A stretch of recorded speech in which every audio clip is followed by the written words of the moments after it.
Jikalau kau cinta, benar-benar cinta, jangan katakan kamu tidak cinta.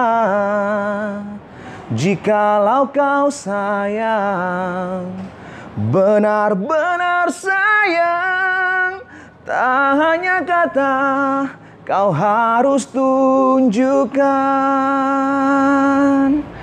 Hai semua, teruntuk kamu yang sayang terhadap orang yang benar-benar kamu sayang, sebelum terlambat maka tunjukkanlah dengan tindakan kita terhadap orang yang kita sayangi tersebut.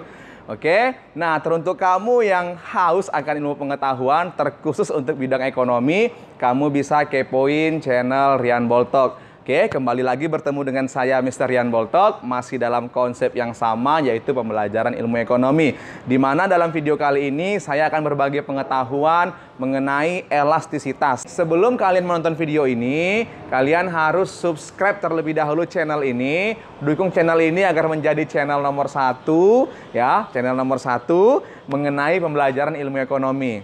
Oke, terima kasih, selamat menonton.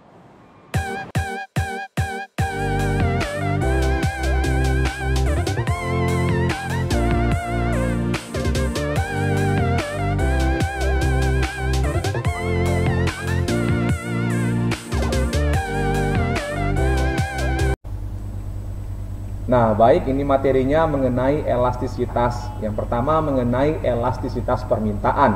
Oke, di mana elastisitas permintaan itu yaitu mengukur perubahan relatif dalam jumlah unit barang yang dibeli sebagai akibat perubahan salah satu faktor yang mempengaruhinya dalam kondisi ceteris paribus, di mana faktor-faktor yang mempengaruhi permintaan dianggap tetap.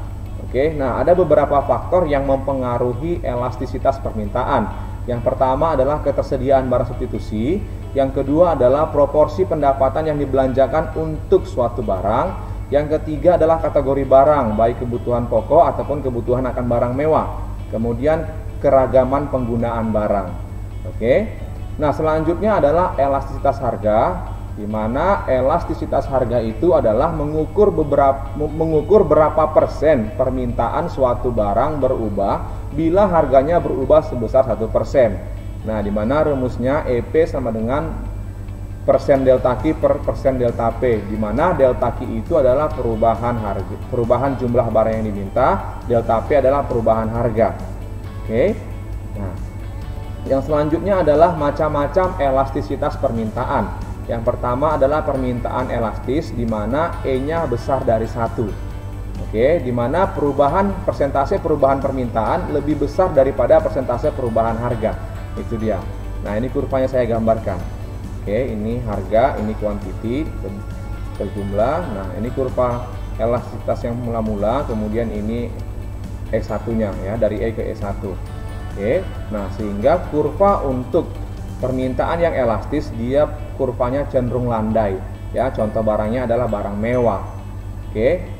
Yang berikutnya itu adalah permintaan inelastis, di mana E-nya kecil dari 1, yaitu persentase perubahan permintaan lebih kecil daripada persentase perubahan harga. Nah, itu dia. Ini kurvanya saya gambarkan ya. Nah, ini kurvanya. Jadi dalam kurva permintaan yang inelastis, kurvanya itu cenderung curam dia ya, lebih curam atau lebih tajam dia. Contoh barangnya biasanya adalah barang kebutuhan pokok. Itu dia. Yang ketiga adalah permintaan uniter elastis, di mana E-nya sama dengan 1. Oke, di mana persentase perubahan permintaan sama dengan persentase perubahan harga. Artinya kalau permintaannya berubah 5%, maka harga juga akan berubah sebesar 5%. Nah, sehingga kurvanya adalah seperti ini, seperti kurva demand dia. Ya. Nah, itu dia kurvanya. Oke, ini kurvanya untuk permintaan uniter elastis. Oke. Selanjutnya adalah permintaan elastis sempurna atau E sama dengan tak terhingga, di mana persentase perubahan permintaan tidak mempengaruhi harga, artinya harganya tetap. Kalau kita gambarkan kurvanya, ya ini kurvanya. Nah, harganya tetap, lihat nih. Jadi berapapun perubahan permintaannya, harganya tetap. Nah, ini dia. Oke.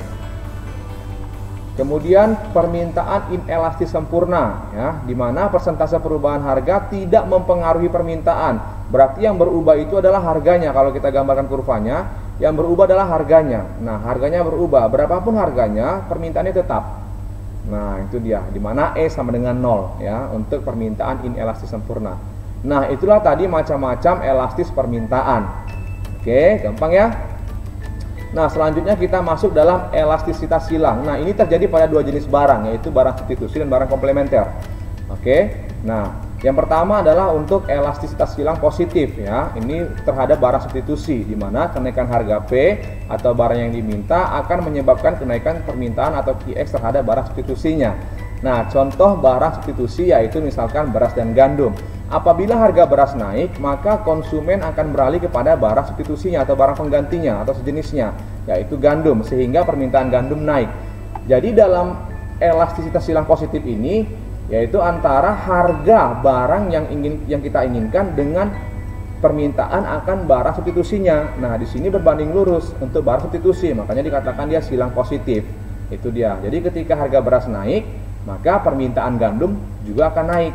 Nah, itu dia, sebagai barang substitusinya. Kemudian yang elastisitas silang negatif, ya. Untuk silang negatif dia di mana kenaikan harga P atau barang yang diminta akan menyebabkan perubahan atau permintaan terhadap barang komplementer. Berarti elastisitas silang negatif ini berlaku pada barang komplementer. Nah, itu dia. Contohnya adalah gula dan kopi. Apabila harga gula naik, maka permintaan konsumen akan kopi menurun, sebab gula dan kopi merupakan barang pelengkap. Nah, jadi yang disilangkan itu adalah antara harga barang yang kita inginkan dengan permintaan akan barang komplementernya. Nah, sehingga muncullah dia elastisitas silang negatif, ya. Jadi kalau yang silang positif barang substitusi, silang negatif barang komplementer. Nah, ini selalu biasanya keluar dalam ujian-ujian nasional, ya, atau kompetisi-kompetisi Olimpiade ekonomi. Selanjutnya elastisitas penawaran, ya, di mana elastisitas penawaran itu adalah angka yang menunjukkan berapa persen jumlah barang yang ditawarkan, ya. Saya ulangin, ya, di mana elastisitas penawaran adalah angka yang menunjukkan berapa persen jumlah barang yang ditawarkan berubah bila harga berubah 1%. Oke, gampang ya. Nah, ya, di sini juga saya sampaikan di mana elastisitas penawaran juga dapat dikaitkan dengan faktor-faktor atau variabel-variabel lain yang dianggap mempengaruhinya, seperti tingkat bunga, tingkat upah, harga bahan baku, dan harga bahan antara lainnya. Nah, itu dia. Oke, nah macam-macam elastisitas penawaran ini nggak jauh beda dengan yang permintaan tadi, ya.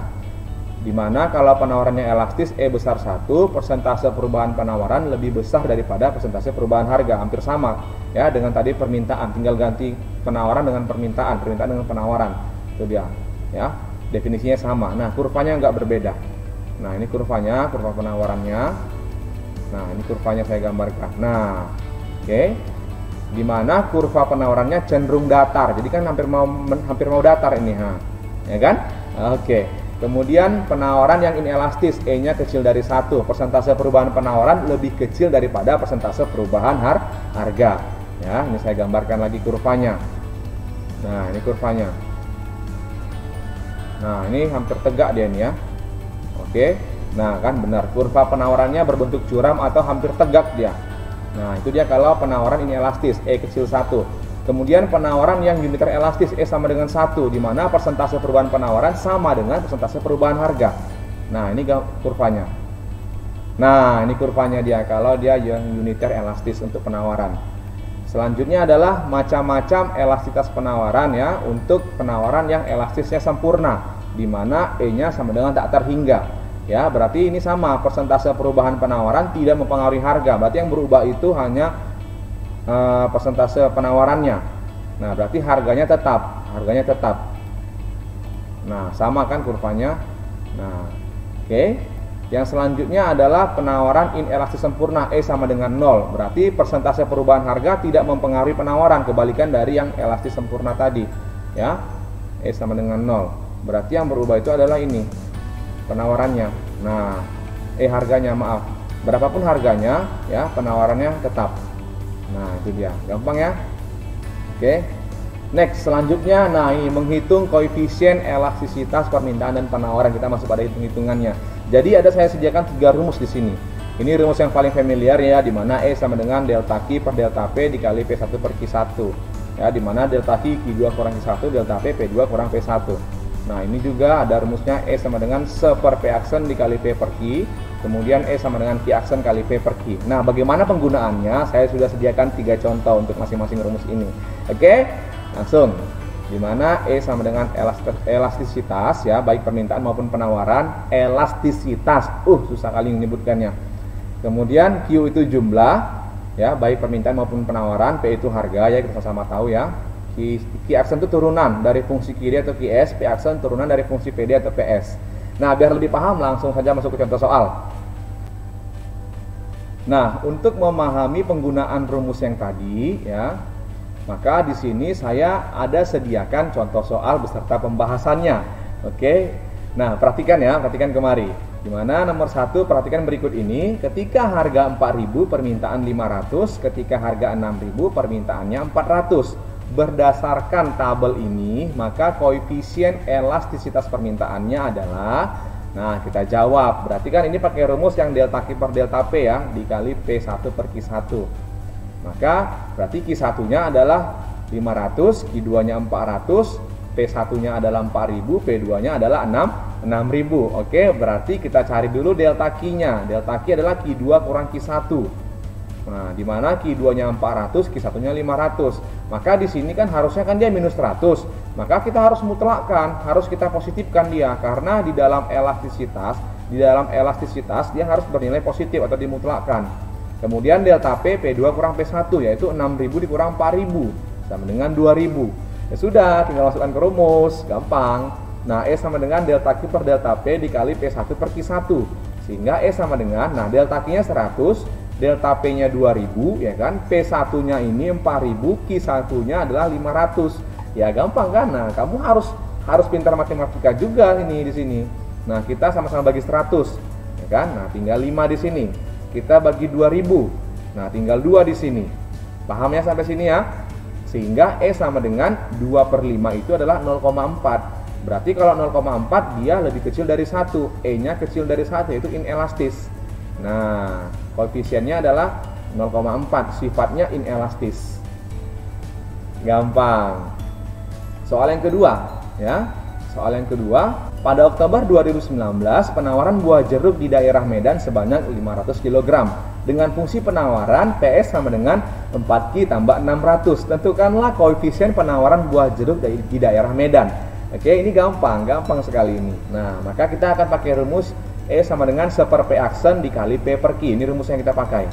Oke, berarti Q-nya sudah ada, P-nya belum ada, P aksennya belum ada. Maka kita cari P aksen terlebih dahulu. P aksen turunan ya.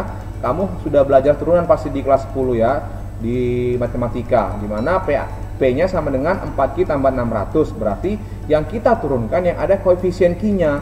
Sehingga P aksennya berarti turunan dari P-nya adalah 4. Nah, ini dia. Sampai sini paham ya? Oke. Kemudian untuk mencari Q-nya, maka kita masukkan, untuk mencari P-nya, berarti P sama dengan 4Q tambah 600, berarti 4 dikali Q-nya adalah 500, 4 kali 500 tambah 600, sehingga P-nya sama dengan 2600. Nah, ya sudah, sekarang masukkan ke rumus, sudah ada P aksen, sudah ada P, sudah ada Q. Ya, berarti E sama dengan 1 per P aksennya 4 dikali P-nya 2600 ini, dibagi dengan Q-nya adalah 500. Sehingga E sama dengan 2600 dibagi dengan 2000. Sehingga E sama dengan 1,3. Jawabannya adalah D. 1,3 berarti dia bersifat elastis. Nah, jawabannya D. Gampang ya? Oke. Nah, ini soal yang terakhir. Soal yang terakhir, diketahui fungsi permintaan barang merek Y di pasar adalah QD sama dengan 5000 kurang 5P. Jika tingkat harga barang merek Y sebesar 800, jenis elastisitas permintaannya adalah, ya, jenisnya dia minta atau sifatnya. Maka ini kita pakai rumus sama dengan E sama dengan Q aksen per P aksen. Q aksennya belum ada, ya, P-nya sudah ada, berarti tinggal cari Q aksen dan Q. Nah, berarti Q aksen turunan dari Q-nya. Maka Q sama dengan 5000 kurang 5P. Berarti Q aksen sama dengan minus 5. Nah, ini kita mutlakkan, ya. Jadi harus 5 dia. Kemudian untuk mencari P-nya, ya, untuk mencari Q-nya berarti 5000 kurang 5P sama dengan Berarti 5000 dikurang P-nya 800. Berarti 5000 kurang 5 kali 800, sehingga Q-nya sama dengan 1000. Nah, Q aksennya sudah ada, P-nya sudah ada 800, Q-nya sudah ada 1000. Tinggal masukkan ke rumus. E sama dengan 5 dikali 800 itu P-nya per Q-nya 1000. Berarti E sama dengan 40 per 10. Ya, 40 per 10 kan? Sehingga E sama dengan 4. Maka dia E-nya besar 1 disebut dengan elastis. Ya, maka jawabannya adalah A. Bisa ya, paham ya? Nah, ini kita bagi, ini kan tinggal 10, 8 kali 5 kan 40, 40 per 10. Berarti E sama dengan 4, berarti dia besar dari 1, maka sifatnya adalah elastis, barang mewah biasanya contohnya ya. Nah, maka jawabannya adalah A. Nah, gampang ya. Oke, gampang. Oke. Nah, terima kasih sampai di sini untuk pembelajaran mengenai elastisitas. Oke. Nah, kalau kamu kurang paham, kamu bisa komen di bawah bagian mana yang kamu kurang paham ya. Kemudian jangan lupa di like, di share pada teman-teman yang lain ya, biar sama-sama pintar ya. Oke, terima kasih. Sampai ketemu di pertemuan selanjutnya. Oke, bye.